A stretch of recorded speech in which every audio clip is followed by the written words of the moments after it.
Here's the top 10 attractions of what you want to see in Roanoke.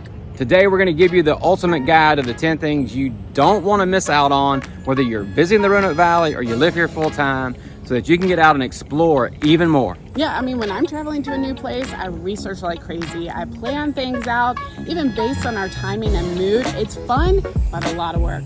Yeah, as locals, we are going to save you the hard work and give you the top 10 things that you should definitely check out, don't miss. The beauty of it is there's so much to do, you can tailor it to your interests. Hey, real quick, it's Hal and Chris. If you're interested in buying or selling in Roanoke, make sure you reach out to us with the contact information on the screen. And be sure to take the neighborhood quiz that's in the description below to find out what part of Roanoke will be best for you. Yep, there's always a lot of events and festivals going on, outdoor amenities galore. I mean, we have over 1,000 miles of trails, and that's for hiking, biking, paddling, and even like a great food scene, which you love. Oh, yes, I do. Don't forget about breweries and wineries as well. So get your pen and paper ready, because here we go. The first thing you're going to want to do is visit Mill Mountain and the star. This is it right here. This is the largest man-made illuminated star. It was built in 1949, and it gives Roanoke that nickname of the Star City. It was originally a holiday decoration, but we loved it so much, we decided to keep it. And you'll see it lit up every night, kind of as a beacon to our valley. Yeah, and you can hike, you can bike, or you can drive up to Mill Mountain. You're going to find a fantastic overlook of the entire valley. You got a Discovery Center, the Mill Mountain Zoo, which is small, but you get to see a porcupine. It's and so otters. fun. Next, you'll want to hike the Appalachian Trail. This is the longest hiking only footpath in the world, and it runs from Maine to Georgia. We have a great section right here in our valley. We call it the AT, and over 3 million visitors have traversed the trail each year. What, really? 3 million visitors each year? Yeah, it's wild. I would have thought that'd been like 10 years. So, and one of the places they always want to stop is going to be McAfee Knob, which is the iconic hike. It's got jaw-dropping views to reward you for that strenuous hike. And then if you're really competitive and you really want some strenuous activity, do the 3-day hike of Dragon's Tooth, McAfee's Knob, and Tinker Cliffs. Includes 2 nights of camping and outdoors along the AT. No pressure to make it to the top. The scenery is beautiful and peaceful. Next, you'll want to mosey on into exploring downtown Roanoke. It has the largest continuously operational farmers market. You'll find lots of locally owned shops, a variety of restaurants, and I just love it for the great energy. It truly is a city center. Yeah, make sure you don't miss the museums like Center in the Square, which is a collection of several museums. You got attractions like the Science Museum, Kids Square, Mill Mountain Theater, the Pinball Museum, Starcade, Harris Museum of African American Culture, the Planetarium. Whew, that's new. So much, all in one day. Yeah, and then the Museum of Transportation has planes and train yards and automobile collection, which is really cool. And I love the Taubman Museum of Art. It has very impressive collections. So let's talk about local flavors, AKA food, which is gonna be yummy for my tummy, right? So in the Market Building, which has been revamped here lately, they want you to come there as a community hub downtown, but they've got great eating options there. And then other spots downtown to check out are going to be Sidecar, Texas Tavern, Fortunato's, Corned Beef, and Billy's. And then on top of that, you got breweries and you got Well Hung Vineyard, which is winery. That's a really cool place. So you can get wine there. But the breweries that we've got are going to be Big Lick Brewing Company, Old Salem Brewing. You got 3 Notch, you got Golden Cactus, and Twisted Track. And Twisted Track actually pairs food with their brews, so it's super, super tasty. Oh yeah, I forgot about that. And there's so much more to see. There's art galleries we didn't even mention. There's plenty of local shops and music venues. That's one of my favorites. One of the things that we talk about, not only outdoor activities, but just the gorgeousness of the area, right? So check out this view right here behind us, downtown Roanoke. You can see the Wells Fargo building there. And while we're talking about buttes, let's talk about cruising along the Blue Ridge Parkway. Oh yeah, that's so fun. Make sure you stop at Explore Park too. But Blue Ridge Parkway, you can escape the hustle and bustle, enjoy this really scenic drive. It's a byway that's over 469 miles that runs from North Carolina to Virginia. Pack a picnic and pull over at the overlook. It's a lot of fun. And at milepost 115, as she mentioned, make sure you stop, spend some time at Explore Park, which features hundreds of acres for hiking and mountain biking. You also got access for tubing, and then Treetop Quest, which is, for me, a little scary. And my daughter, she froze, but we got her through it. So they've got people on the course to help you through that. But there's zip lines there, challenge obstacles for ages 4 and up. Stay overnight there if you want to. You can stay in a cabin, a yurt, or you can do primitive camping. In the heat right now, I think I would take a cabin. Yeah, and you can enjoy craft beer or Virginia wine, even cider too, at Twin Creeks Brew Pub. And what I like too, because you know I love shopping for things, there is a visitor center and a gift shop, and it features a lot of artisan crafts and Parkway memorabilia, so that's cool.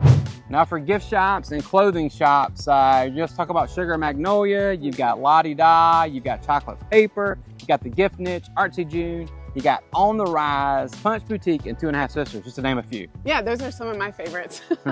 Then there's outdoor outfitters like Walkabout Outfitters, Mass General Store, love it. Outdoor Trails, Orvis is a big one. Roanoke Mountain Adventures, and Cardinal Bicycle. And let's not forget about the local foods. I say, how do I keep on talking about food? But you know, there's farmers markets in each municipality. You've got country stores like Eikenberry Orchards and Jameson's Orchards. So those are throughout the valley as well. So you're gonna have ways to eat local all throughout. Yeah, I love that fresh produce. It's so good. Let's hop on over to mountain biking at Carvins Cove Natural Reservoir. Did you know that we're America's East Coast mountain biking capital? Woohoo! Yeah, we've been designated by the IMBA as a silver level ride center, and that's the only place in the eastern half of the U.S. Yeah, and like she said, you know, one of the best mountain biking spots that you're gonna have is gonna be Carvins Cove. There's 12,000 acres of recreational playground there with 60 miles of trails and 600 plus acres of the reservoir itself where you can hike, you can bike, you can go fishing, you can go kayaking, and you even could use it for equestrian use and have a picnic. And trails can be as gentle as you want. You can go bird watching or just strolling, or adventurous if you want. There's a lot of really tough rides up in there. I haven't tried any of those yet. I'm gonna stay easy. Yeah, and I like to rent a kayak and just enjoy a day of fun in the land and on the water. All right, let's go from outdoors in the woods to outdoors in the city, and let's talk about the Grandin Village, which is a sought after, you know, walkable, family-friendly neighborhood. It's a little bit of funky, and it's coined the hippiest vibe in the valley, which you can see why when you go down there and hang out a little bit. You'll find lots of local shops and restaurants. You've got like the historic Grandin Theater, which you really love, right? I do. Yeah, this was built in 1932. It's doing really, really well thanks to community support and generous donations. But go in there, watch a movie, look at the architecture, the murals, the curtains. I mean, it's just lovely. Yeah, they've done a renaissance over there. It's like not only do you get to watch movies now, they've got some they're going to make a speakeasy, I think, in the basement. So hopefully that's not like a hidden fact, but FYI. But then you can also walk up and down the 3 and 4 blocks. It's not a huge area, but you can check out local shops like New to Me Consignment, the 2.5 Sisters, Reed's Fine Furnishings, and then Black Dog Salvage. If you walk on out of the village a little ways and go over the Memorial Bridge, you can check out Black Dog Salvage. What I like is there's a culinary feast in a really concentrated area. Some of the highlights include Local Roots, Falafel House, the Village Grill, Little Green Hive, it's one of my favorite coffee shops, and Pop's Ice Cream and Soda Bar, definitely a throwback with nostalgia. There's Taza Indian and Grace's Pizza. I think after we get done, I'm gonna have to go over there and eat at at least 5 of those restaurants. They all sound amazing today, right? Next, you can be a good sport. What's that mean? Well, you can watch from the sidelines or go ahead and jump into the game. There's lots of ways to get involved. One of my favorite ways to talk about sports and get involved in sports is going to a Salem Red Sox baseball game. They're so much fun. It's a minor league baseball affiliate of the Boston Red Sox, and it's just a great place to kick back on a summer day and enjoy a game. Yeah, and in the winter time, you know, you'll want to go to a lively Roanoke Royal Yard Dogs hockey game. And oh my goodness, let me tell you, between the cowbells and people yelling and screaming, it is a spectacle and it is a lot of fun. And they actually recently won the President's Cup. They made it to the finals this year in 2024. I guess that's 2023, 2024 season. They came up short, but they did win last year, so they are an awesome team to watch. It's fantastic. And the valley is full of great things like golf courses. Check out our video on that. pickleball courts, and disc golf courses. Those are really impressive. You got to stop for just a second because Yeah. I watched this thing on the disc golf the other day, like Yeah. professionals. Yeah. It was absolutely amazing. Really? So, yes, I'm gonna have to get out there and try it myself one day, but Okay. it looks very, very hard. Yeah, I mean, I love that sports are kind of encouraged in our valley, so you can check them out or participate in things from the high school level, collegiate, and even just recreational. It's awesome. Now let's talk about water sports and opportunities to get in the water or play around the water at Smith Mountain Lake. You know, it spans Franklin County, Bedford County, and Pennsylvania counties actually abut the lake. It's a 20,000 acre lake and has over 500 miles of shoreline, and it was constructed in the 1960s. Yeah, there's so many activities on the land and water. Water activities include boating, but just not regular boating. You can use power boats. You can go sailing, which is beautiful. Kayaking, stand-up paddle boarding. You can go swimming, fishing, water skiing, which is fun, and wakeboarding, and even jet skiing. And there's like 6 boat launches and over a dozen marinas to choose from. So you don't have an excuse. If you're there, you can get in the water and have a great time. But if you want to stay on the land, you've got some challenging golf courses down there. You've got beach areas, especially at Smith Mountain Lake State Park, and you've got many miles of hiking trails at Smith Mountain Lake also. Yeah, and it attracts visitors each year. There's a lot of great vacation rental homes available, and we've seen a lot of residential growth since the mid-1980s. You're going to find large lakefront homes, condominiums, and beautiful lake and golf communities, in case you want to call this beautiful lake home.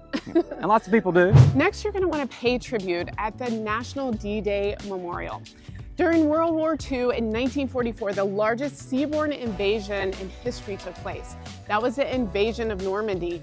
And the small town of Bedford sustained the highest per capita losses that day. And it's all been captured in the National D-Day Memorial. They've recreated the journey from planning to victory, and it's just so impressive. It's a massive place to enjoy. It is. When you're driving down the road, you like kind of see like a couple of columns or piers that kind of stick up, and you're like, oh, that's kind of cool. When you get there and you actually do a guided tour, you really learn all the various pieces of the puzzle and the magnitude, yes, and the symbolism of all the different parts of it as you walk through it. So a guided tour is a must-do at the D-Day Memorial whenever you come. Yeah, I just appreciate that they've constructed that here to really honor those who have fought for our freedom. So that's fantastic. Hey, for more information on what's happening in the Roanoke Valley, because this is just a small sampling, check out some of these terrific resources. Visit RoanokeVA.com, theRoanoker.com, and RoanokeOutside.com. There you go, and we'll see you on the next video.